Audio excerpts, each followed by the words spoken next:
Hey everyone, welcome back. It's Kathy here from Kathy Loves a Scrap, and today it is Sunday, which means it is time for another amazing Scraplift Crafternoon hop. This time we're combining with Moira Scraplift You once again, and this is a wonderful time of the week where we as a group get together to celebrate, lift and pay homage to an incredible creator in the paper crafting world. This week we are diving into the beautiful work of Moira O'Reilly, but instead of just doing a standard copy and paste process video, we're starting with something nobody else on YouTube is doing, a complete design anatomy breakdown. Let's look at the anatomy of Moira's original masterpiece. It features a beautiful, crisp, clean background with just a subtle touch of mixed media, holding a very clean and simple design anchored by two smaller square photos. It is perfectly balanced, airy and gorgeous. But if you know my style, you know I can't leave the background totally bare. I need heavier layers, rich patterns and just a little bit more. So today I am putting my transformation skills to the test. I'm going to show you how to take Moira's clean framework and completely upscale it using larger square photos, much heavier pattern play and a rich piece of ledger paper as our entire foundation. We are blowing up the scale on this one to create a heavy, multi-dimensional layout, but here is the secret. We're staying 100% true to Moira's original structure and visual access. You'll see exactly how to inject your own heavy layered personality, like I have, into a clean layout without losing the magic that made the original design work. Grab your favorite Sunday afternoon drink, everybody, clear off a massive workspace on your desk, and let's get dissecting this design anatomy and making it our own. Come on, let's get scrapping. Okay, so you just saw me select my papers, prepare them all for the background and add a little bit of mixed media using my smooching tool. So where Moira had hers lightly in the background, you'll notice that mine was a little bit darker. Now we're going to upscale ourselves, and we're using our circle cutter from Creative Memories, and I am just using the small circle.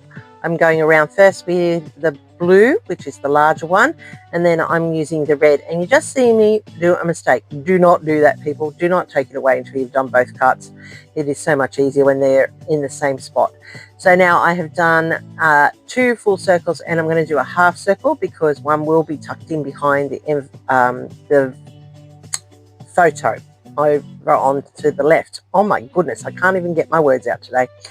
All right, so I'm using my Creative Memory circle cutters. If you don't have those, you can easily use die cuts, or you can use your Cricut, or you can just free cut them, or you can trace around different shaped circled objects and then do a hand cut. So there's lots of ways of getting circles and rings like that for your layout. I have cut a piece of paper from that striped one there, and that was 7.5 by, I think I ended up doing it 9.5. So 7.5 by 9.5, just so that it's taking up a fair amount of that paper. Now, as I said, here's where I differ. I have larger photos. Now, my photos are 5 by 5s. No, yes, 5 by 5s. And so therefore my design elements are all going to be larger and pushed to the side a little bit more. And that's okay, because the core elements of the layout are still there. Now Moira has the 2 film strips to the side of hers. Obviously hers look like a 49 market strip, but I've just cut mine from die cuts, and I've just added those in to the side, and I've split one in half so that it tucks top and bottom. I'm using chippies here to pop my photos up. They give a bit of dimension. They're the thickness of a chipboard, which is perfect. It's the right height, and it's not so heavy on your layout with this chippy strip.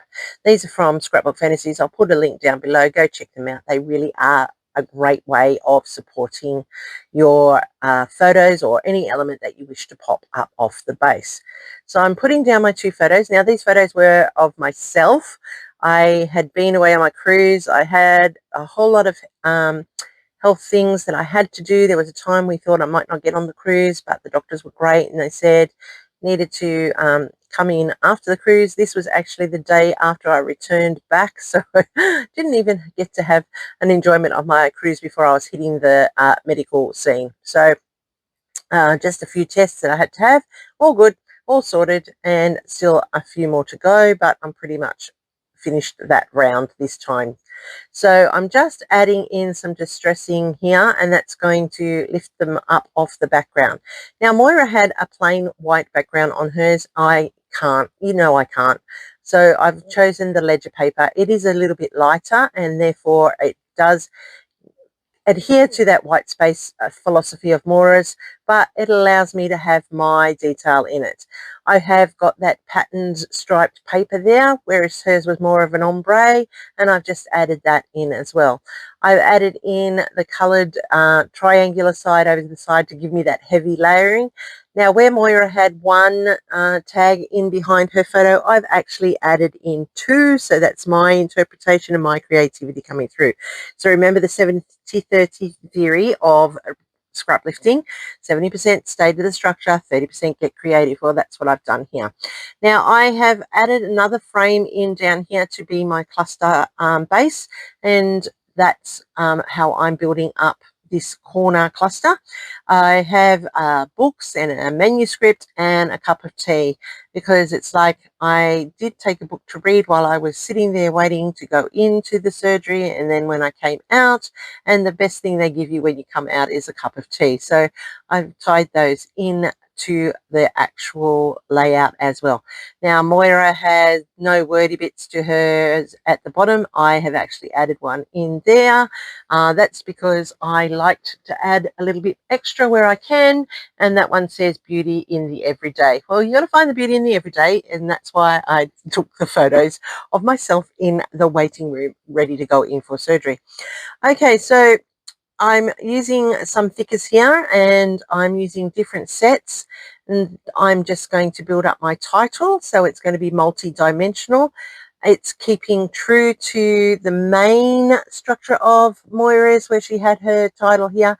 She had thicker titles as hers, and I'm just using these multi-dimensional thicker stickers to create mine, and it's ticking the next box, and that's exactly what I was doing. I just went through a period where I was just ticking the boxes, getting through one test after another. So I've put that down, not very straight as you can see, but that's okay. It's my layout. It's wonky. That's me. I tried to get straight, but I actually got distracted and the glue held. So it's okay. I don't mind. Then I have this little cross here, like a medical cross, which I'm adding in, and I like how that goes. I'm adding that arrow there because it's pointing to the to-do on my tab across the top, and the little cross that I've got there has got an arrow on it pointing to ticking the next box. So I like how that's all sitting together.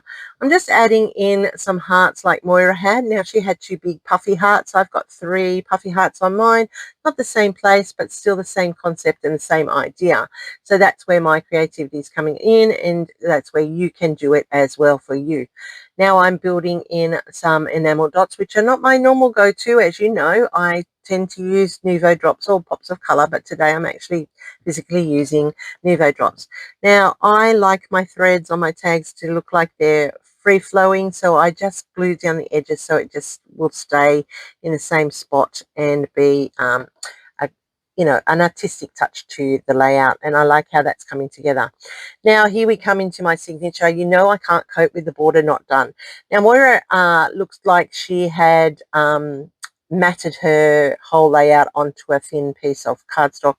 I'm not doing that this time. I'm actually just going to draw in a messy border, which you can see here, and then I'm going to ink the edges with that distressed ink, which is peacock feathers. So if you're wondering what color I've been using today, the distress oxide I've been using is peacock feathers. So it's giving it that aquamarine color, which is picking up the colors from my photos. So as you can see, I've upscaled. So she had smaller photos. That meant her pieces were smaller. My photos are bigger, so I've upscaled my cluster. I've upscaled my die cuts, and I've upscaled my circle placement and the title, so that you can see that even though I don't have a lot of the empty white space that she has on hers, it still comes across as the main layout idea and structure and pays homage to the original. This is how you as a creator can get into scrap lifting and really taking out the core elements and making it your own, because sometimes when you see a clean one, you'll skip over it. And I know I do at times, because sometimes I think, oh, that's a little bit plain for me, but I actually like how this one has turned out. Now, I didn't add in any darker outlining around that main box of paper, and perhaps I should have. That is something else I could have done. I could have also added in some faux stitching around the circles just to lift it a little bit more, and in hindsight that's probably what I will do. And in fact, at the very end I will put in another photo that I take where I do exactly just that. So it's very flat still to me, so I will add in those key elements. That's very important when you look at a layout. It doesn't stop you when you think you're finished. You can always go back and add more, and don't be afraid to do it. This is the problem that some people have. They think that I can't add more, whereas my philosophy is always add more if you're not happy. So here it is, up close and personal, done, and here's the first shot of it. Another thing you'll notice also when you look at this next one is the color difference, and that's because I had to do this one inside, not outside. So there you go, everybody. That's Scraplift Crafternoon. Check out everybody that's playing along. Thanks for watching. Hopefully I get a thumbs up from you, and here's my next video for you. I'll see you there real soon.